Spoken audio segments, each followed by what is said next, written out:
아버지가 되십니다.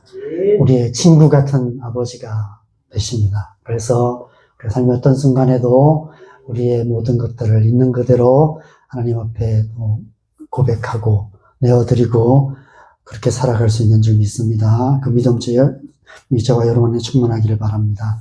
오늘은 사이에서 잘 사는 법이라는 제목으로 로마서 8장 5절 6절 말씀만 우리 함께 읽겠습니다. 로마서 8장 5절에서 6절 말씀입니다. 함께 읽겠습니다. 시작. 육신을 따르는 자는 육신의 일을, 영을 따르는 자는 영의 일을 생각하나니 육신의 생각은 사망이요 영의 생각은 생명과 평안이니라. 아멘. 아멘. 지난번 설교에서 인간이란 사이에 사는 존재다라는 것을 말씀드렸습니다.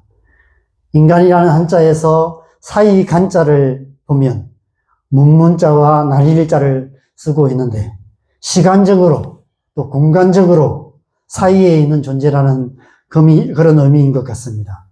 시간적으로는 태초와 종말 사이에, 아침과 저녁 사이에, 탄생과 죽음 사이에 그렇게 살아가는 유한한 존재라는 그런 의미인 것 같습니다.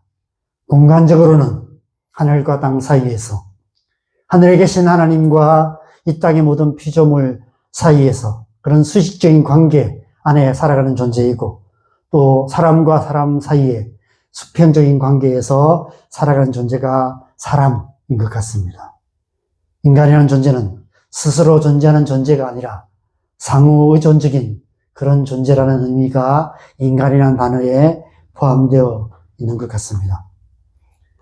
성경은 태초에 천지 만물을 창조하신 하나님께서 하나님의 형상으로 사람을 만드시고 그들에게 복을 주셔서 하늘과 땅 사이에서 그리고 사람과 사람 사이에서 생육하고 번성하고 충만하여서 이 땅을 복되게 하고 하나님의 복으로 이 땅을 다스리는 그런 삶을 살게 하셨다라고 말씀하고 있습니다. 그래서 하나님의 백성의 삶이란 단지 나 한 사람 잘 사는 삶이 아닌 것입니다. 사이에서 잘 사는 삶입니다. 하나님과 이 세상 사이에서, 가족들과 이웃들 사이에서 하나님의 백성답게 잘 살아야 하는 것입니다. 어떻게 하나님의 백성답게 잘 살 수 있을까요? 답은 정해져 있습니다. 성경에 기록된 하나님의 말씀을 따라 살아야 하는 것이죠. 성경은 오늘 설교 제목처럼 사이에서 잘 사는 법을 가르쳐 주시는 하나님의 교훈이며 하나님의 말씀입니다. 디모데후서 3장 16절 17절에서 사도 바울이 그렇게 말씀하시죠. 같이 읽겠습니다. 모든 성경은 하나님의 감동으로 된 것으로 교훈과 책망과 바르게 함과 의로 교육하기에 유익하니 이는 하나님의 사람으로 온전하게 하며 모든 선한 일을 행할 능력을 갖추게 하려 함이라. 우리가 성경을 읽고 또 듣고 묵상하는 이유가 바로 이 때문입니다. 사이에서 잘 살기 위해서입니다. 하늘과 땅 사이에서, 사람과 사람 사이에서 하나님의 백성답게 되고 하나님의 백성답게 살기 위해서 하나님의 말씀인 성경을 통해서 잘 사는 법을 배우고 훈련해야 하는 것입니다. 여러분, 온전한 하나님의 사람이 되기를 원하십니까? 모든 선한 일을 행할 능력 있는 사람이 되기를 원하십니까? 하나님의 말씀인 성경을 가까이 하시기 바랍니다. 천지를 창조하신 하나님의 말씀인 성경을 통해서 우리는 이 세상 가운데서 하나님의 사람으로서 하나님의 사람답게 살아갈 수 있는 능력을 얻게 되고, 우리가 그렇게 살아갈 때 우리의 삶을 통해서 우리는 온전한 하나님의 사람이 되어가는 것입니다.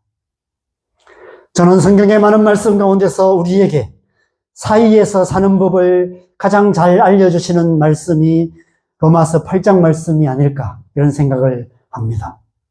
로마서 8장에는 사이에서 하나님의 백성답게 잘 사는 법에 대해 가르쳐주는 영적인 비밀이 담겨져 있습니다.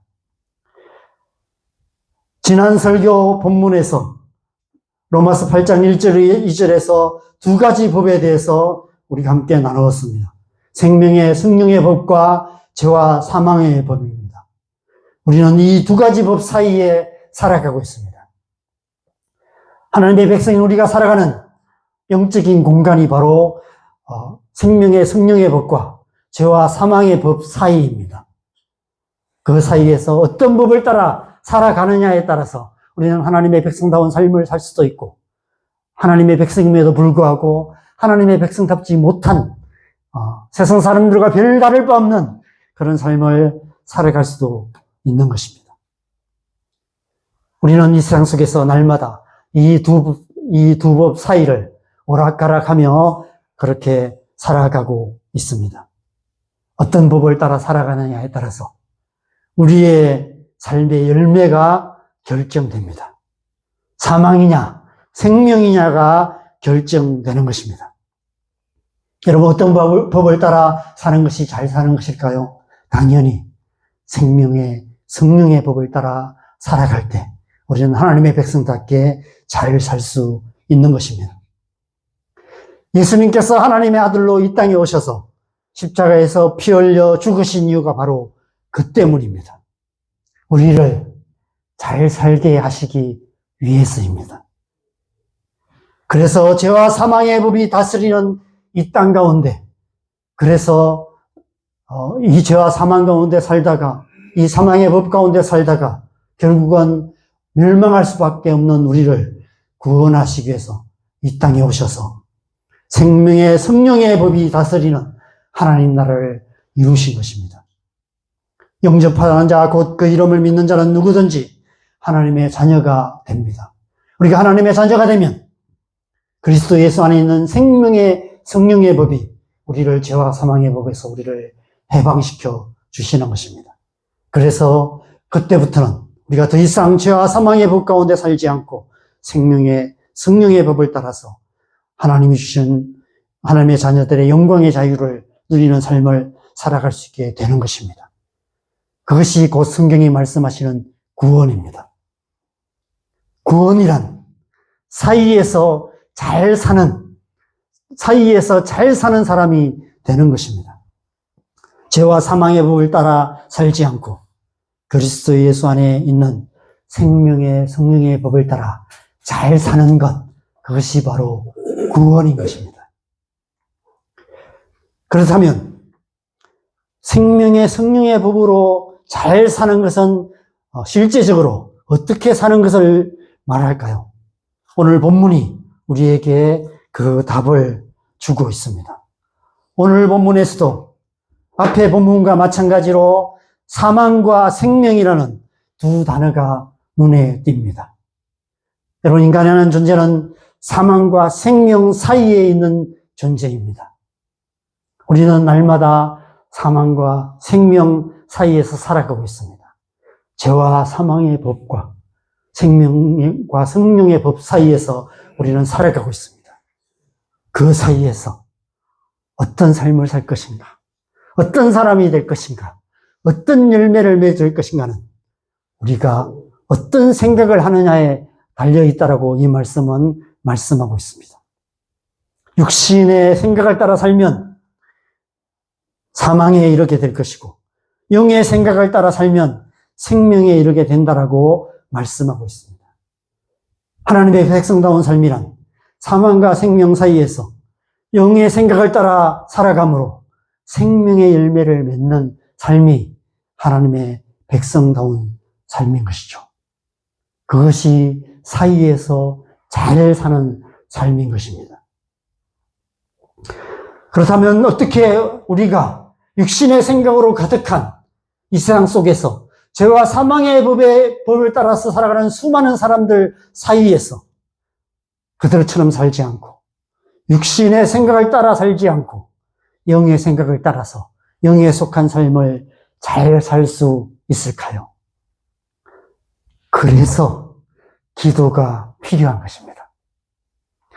여러분, 우리가 성경에 기록된 하나님의 말씀을 읽고 듣고 묵상함으로 하나님께서 말씀하시는 사이에서 잘 사는 법을 깨달아 알게 됩니다. 그러면 끝날까요? 아무리 우리가 사이에서 잘 사는 법을 깨달아 안다 할지라도 그렇게 살아갈 수 있는 능력이 우리 안에 없다면 우리는 여전히 육신의 생각에 사로잡혀서 육신에 속한 삶을 살 수밖에 없고 결국 사망의 열매를 맺을 수밖에 없는 것입니다. 우리가 삶 속에서 실패하는 이유가 바로 그 때문입니다. 많은 그리스도인들이 그리스도인다운 삶을 살지 못하는 이유가 바로 그 때문입니다. 하나님의 백성들이 하나님의 백성다운 삶을 살지 못하고 교회가 교회답지 못한 모습으로 있는 이유가 바로 그 때문입니다. 사이에서 잘 사는 법인 하나님의 말씀은 알지만, 하나님의 말씀은 듣지만, 하나님은 말씀을 읽고 듣고 묵상하지만, 그러나 그 말씀대로 살아갈 수 있는 능력이 우리 안에 없기 때문에 우리는 늘 실패하고 하나님의 백성답지 못한 삶을 살아갈 수밖에 없는 것이죠.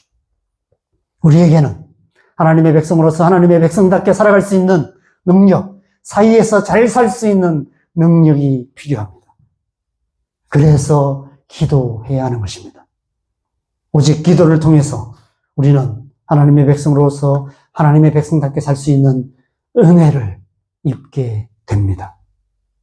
우리가 때를 따라 돕는 은혜를 얻기 위하여 은혜의 보좌 앞에 담대히 나아가 기도할 때 우리를 긍휼히 여기시는, 우리의 연약함을 아시고 우리의 연약함을 긍휼히 여기시는 하나님께서 우리 가운데 우리에게 은혜를 주셔서 어떤 상황 속에서도 그것을 넉넉히 이길 수 있는 능력을 우리 안에 부어 주십니다.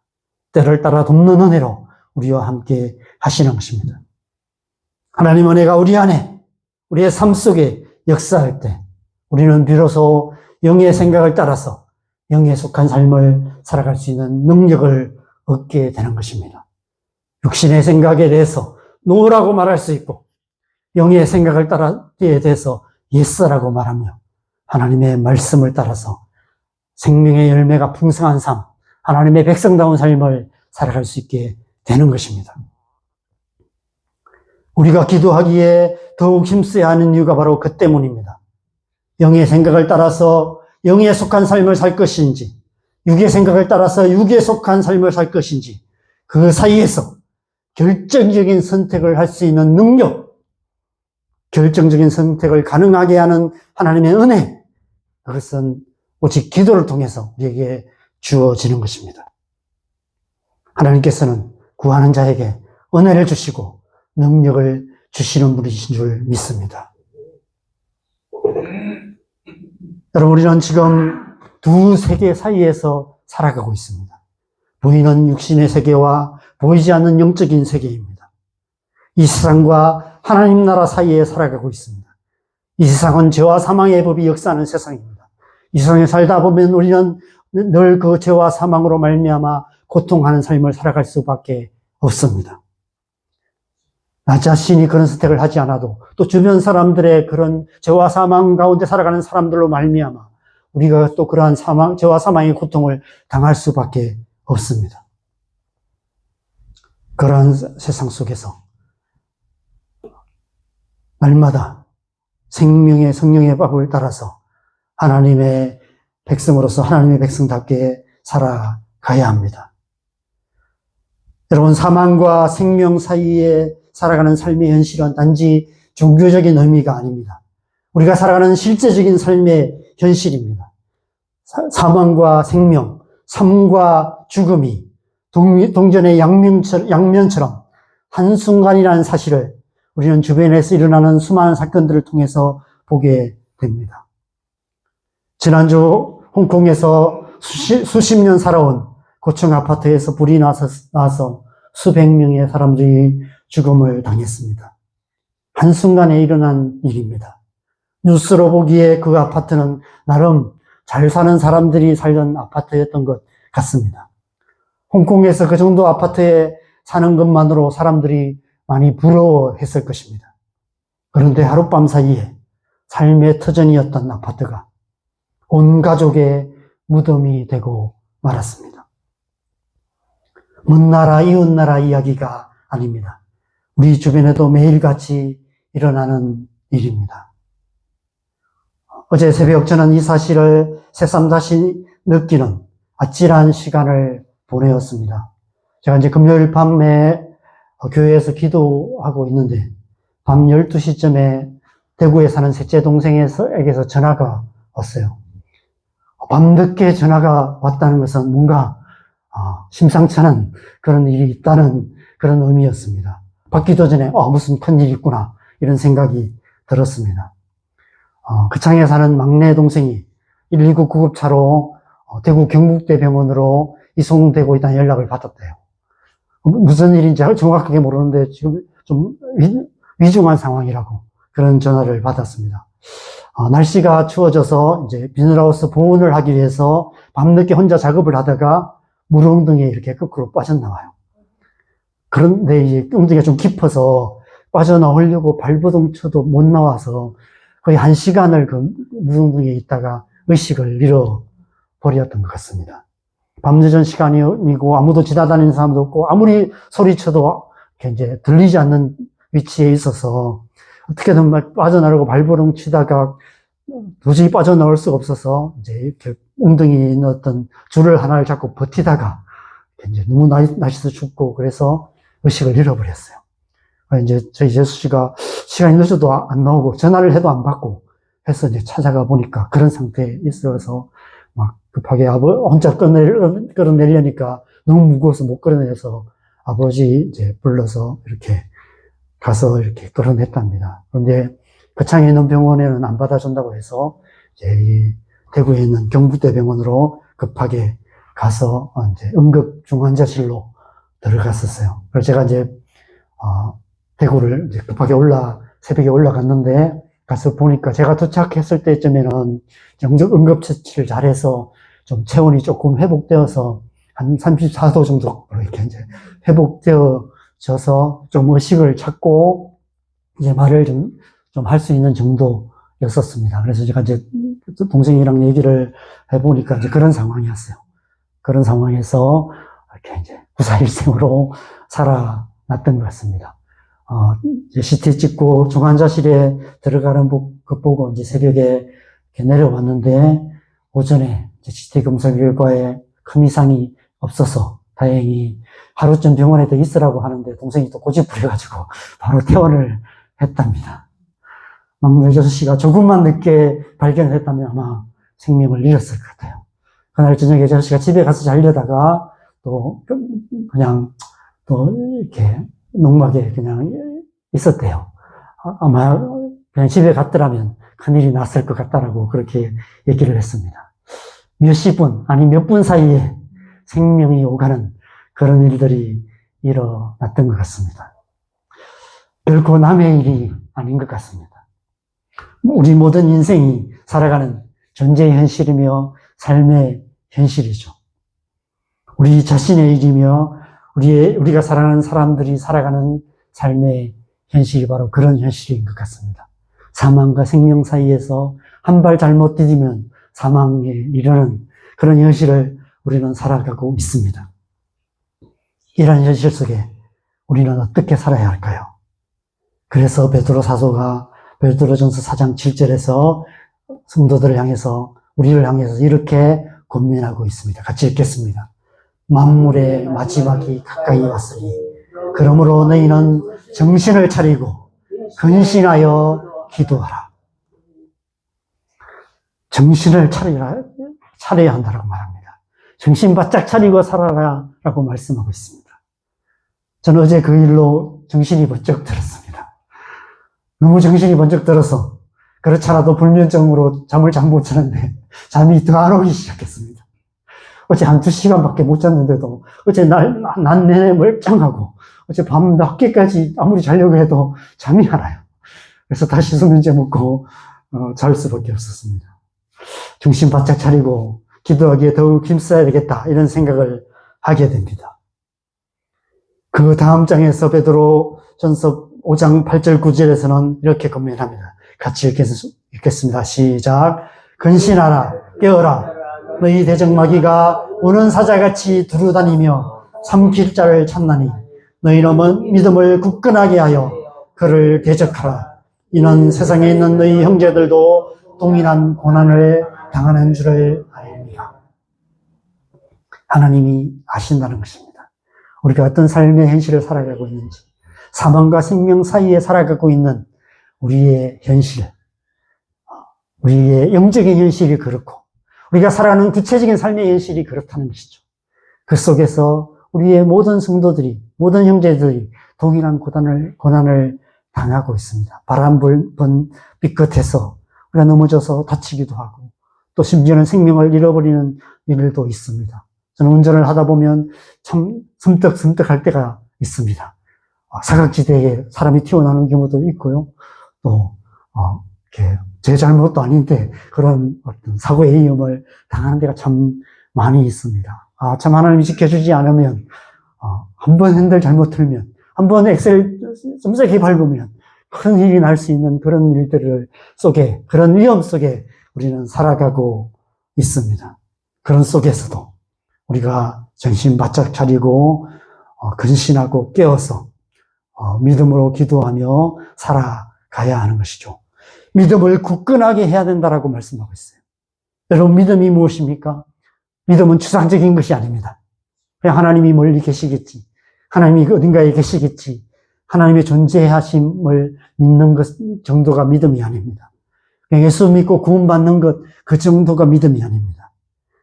하나님의 말씀에 대해서 지적인 동의 정도가 믿음이 아닙니다. 믿음은 구체적인 행동으로 나타나야만 믿음인 것입니다. 믿음이 구체적인 행동으로 나타나는 것, 그것이 바로 기도입니다. 믿음의 가장 구체적인 행동이 바로 기도입니다. 우리가 왜 기도하지 않습니까? 왜 우리가 기도하지 못합니까? 하나님이 우리의 기도를 들으시고 응답하실 것이라는 믿음이 없기 때문에 우리는 기도하지 않습니다. 왜 기도하기가 힘듭니까? 그 믿음이 약하기 때문에. 왜 우리의 기도가 응답되지 않을까요? 우리 안에 그 믿음이 없기 때문에. 기도하지만 기도를 믿지 않아요. 기도하지만 우리의 기도가 정말 응답될 거라는 믿음이 없습니다. 기도하지만 기도를 믿지 않는, 믿음 없는 우리의 기도, 그것이 우리의 믿음 없음의 증거인 것입니다. 그 믿음이 없기 때문에 우리는 삶의 위기가 당하고 삶의 어려움이 닥치면 걱정하게 되고 근심하게 되고 어떻게 해야 될까 고민하게 되고 사람들에게 뭔가 도움을 구하게 되고 뭔가 어떻게 문제를 해결할 수 있는 인간적인 방법을 찾으려고 애씁니다. 그러다가도 안 되면 하나님을 원망하고 그런 우리의 모습을 보게 되는 것이죠. 진정한 믿음은 기도하는 믿음입니다. 기도로 하나님의 뜻을 이루어가는 믿음입니다. 기도를 통해서 하나님의 뜻 가운데 들어가는 거예요. 삶이 이해할 수 없는 상황이 펼쳐질 때 멀찍이 있어서 도대체 왜 저런 일이 있는지 궁금해하고 의문을 갖고 하나님을 원망하고 그렇게 살아가는 것이 아니라 기도를 통해서 하나님 도대체 왜 이런 일이 있습니까? 이 일을 가운데 하나님이 뭘 말씀하기 원하십니까? 이 일을 향한 하나님의 뜻이 무엇입니까? 라고 묻고 기도하며 나아갈 때 그 일 한가운데 들어가고 그 한가운데 들어갈 때 그 일을 통해서 하나님께서 우리의 삶에 우리 가운데 행하시는 하나님의 뜻이 무엇인지를 깨달아 알게 되고 무엇을 위해서 어떻게 기도해야 될지 알게 되고 하나님의 뜻에 합당하게 기도할 수 있게 되는 것입니다. 우리가 그렇게 기도할 때 하나님께서 우리의 기도를 통해서 하나님의 뜻을 이루어 가시는 것입니다. 오늘 말씀의 제목을 사이에서 잘 사는 법이라고 정했는데 사이에서 잘 사는 법이 바로 기도입니다. 기도로 살아가는 것입니다.